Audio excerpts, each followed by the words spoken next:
آپ لوگوں کو معلوم ہے کہ حضرت آدم علیہ الصلوۃ والتسلیم کو مٹی سے پیدا کیا گیا، اور پھر آپ جب سوئے ہوئے تھے تو آپ کی نیند کی حالت میں آپ کی بائیں پسلی، جو اوپر والی سب سے اوپر والی جو پسلی ہوتی ہے بائیں طرف والی، اس کو نکالا گیا اور اسی سے حضرت حوا رضی اللہ تعالی عنہا کو پیدا فرمایا گیا۔ تو دنیا کا سب سے پہلا انسان جو ہم سب کے والد ہیں وہ مٹی سے پیدا کیے گئے، اور باقی جتنے بھی انسان ہیں ان کے علاوہ وہ سب کے سب نطفے سے پیدا کیے گئے ہیں، ہے نا۔ لیکن چونکہ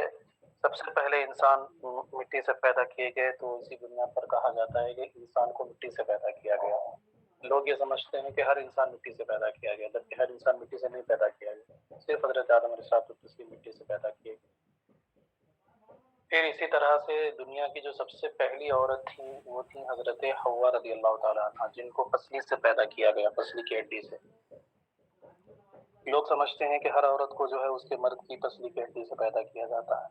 جبکہ ایسا معاملہ نہیں ہے۔ ہر عورت باقاعدہ نطفے سے پیدا ہوتی ہے، جیسے دیگر مرد پیدا ہوتے ہیں۔ ہاں، سب سے پہلی عورت دنیا کی جو تھی، جو ہم سب کی ماں ہیں، حضرت حوا رضی اللہ تعالیٰ عنہ، کیونکہ ان کو ان کے شوہر کی بائیں پسلی سے پیدا کیا گیا تھا، تو اس دنیا پر کہہ دیا جاتا ہے کہ عورت کو پسلی سے پیدا کیا گیا ہے، ٹھیک ہے۔ تو نبی اکرم صلی اللہ علیہ وسلم نے اسی کے متعلق وصف بھی بیان فرمایا کہ عورت کو چونکہ پسلی سے پیدا کیا گیا ہے تو اس پسلی کا اثر جو ہے وہ رہتا ہے، تو لہذا عورتوں کے ساتھ حسن سلوک کرو، ان کی غلطیوں کو، یعنی بیویوں کی غلطیوں کو اور ان کی نافرمانیوں کو جہاں تک ہو سکے وہاں تک جو ہے درگزر سے کام لو، سمجھاؤ، نرمی سے کام کرو۔ تو اسی وجہ سے نبی اکرم صلی اللہ علیہ وسلم نے اپنے کئی سارے احادیث میں عورتوں کے ساتھ حسن سلوک کی تاکید فرمائی۔ بات سمجھ میں آ رہی؟ تو یہ باب جو ہے اور اس کے نیچے کا باب بھی آئے گا تفصیل سے، اس سلسلے کی ایک کڑی ہے۔ فرماتے ہیں یہ باب ہے عورتوں کے ساتھ نرمی اختیار کرنے کے بیان میں، اور نبی اکرم صلی اللہ علیہ وسلم کے اس فرمان کے بیان میں کہ انما المرأة كالضلع، کہ عورت جو ہے وہ پسلی کی طرح ہے۔ حدثنا عبد العزيز بن عبد الله قال حدثني مالك عن ابي الزناد عن الأعرج عن ابي هريرة ان رسول الله صلی اللہ علیہ وسلم قال، ہم سے حدیث بیان کی عبد العزیز بن عبد اللہ نے، وہ کہتے ہیں مجھ سے حدیث بیان کی مالک نے، وہ روایت کرتے ہیں ابو الزناد سے، وہ روایت کرتے ہیں اعرج سے، وہ روایت کرتے ہیں ابو ہریرہ سے کہ رسول اللہ صلی اللہ علیہ وسلم نے ارشاد فرمایا عورت پسلی کی طرح ہوتی ہے، ان اقمتها کسرتها، اگر تم اس کو بالکل سیدھا کرنے جاؤ گے تو اس کو توڑ دو گے، وَإِنِ اسْتَمْتَعْتَ بِهَا اسْتَمْتَعْتَ بِهَا وَفِيهَا عِوَجٌ، اور اگر تم اس سے نفع اٹھاؤ گے تو اس سے نفع اٹھاؤ گے اس حال میں کہ اس میں تھوڑی سی کجی رہے گی۔ کہنے کا مطلب صرف اتنا ہے کہ اگر کوئی مرد یہ چاہے کہ جیسا وہ چاہتا ہے ہر اعتبار سے اس کی بیوی ویسی ہی رہ جائے، کوئی بھی کسی بھی طرح کی کوئی کمی اس کے اندر نہ رہے، تو یہ ممکن نہیں ہے۔ بس میری اگر اس کو بالکل سیدھا کرنے جائے گا تو اس کو توڑ دے گا، توڑ دینے سے مراد رشتہ نکاح ہی ٹوٹ جائے گا، مطلب طلاق کی نوبت پہنچ جائے گی۔ ہاں، اگر وہ نہیں چاہتا وہ نہ کرے، اس کے علاوہ جو ہے ویسے ہی اس سے استمتاع کرے، زندگی گزارے، تو زندگی گزارے اس حال میں کہ اس میں تھوڑی سی کجی رہے گی، تھوڑا سا ٹیڑھا پن رہے گا، تو اس کو سنبھالنا پڑے گا، برداشت کرنا پڑے گا۔ تو کہنے کا مطلب یہ ہے کہ جیسا من چاہتا ہے، جیسے چاہتے ہیں پورے ہر اعتبار سے ویسے ہی ہو، یہ کوئی ضروری نہیں ہے، تو لہٰذا کچھ چیزوں پر صبر بھی کرنا چاہیے اور کچھ چیزوں پر جو ہے سمجھوتا بھی کرنا چاہیے۔ بہرحال تو کہتے باب الوصاۃ بالنساء، یہ باب ہے عورتوں کے ساتھ خیر خواہی کے بیان میں۔ الوصاۃ وصیت، بھلائی کی نصیحت کرنا، جس کو خیر خواہی کہتے ہیں اردو میں، خیر خواہی کرنا۔ تو کہتے ہیں یہ باب ہے عورتوں سے خیر خواہی کرنے کے بیان میں۔ حدثنا اسحاق بن نصر قال حدثنا حسین الجعفی عن زائدة عن میسرة عن ابی عازب عن ابی ہریرة عن النبی صلی اللہ علیہ وسلم، ہم سے حدیث بیان کی اسحاق بن نصر نے، وہ کہتے ہیں ہم سے حدیث بیان کی حسین جعفی نے، وہ روایت کرتے ہیں زائدہ سے، وہ روایت کرتے ہیں میسرہ سے، وہ روایت کرتے ہیں ابو حازم سے، وہ روایت کرتے ہیں حضرت ابو ہریرہ سے، اور وہ روایت کرتے ہیں نبی اکرم صلی اللہ علیہ وسلم سے۔ سرکار اقدس صلی اللہ علیہ وسلم نے ارشاد فرمایا کہ من کان یؤمن باللہ والیوم الآخر، جو کوئی اللہ اور یوم آخرت پر ایمان رکھتا ہے، فلا یؤذی جارہ، تو وہ اپنے پڑوسی کو ہرگز اذیت نہ دے۔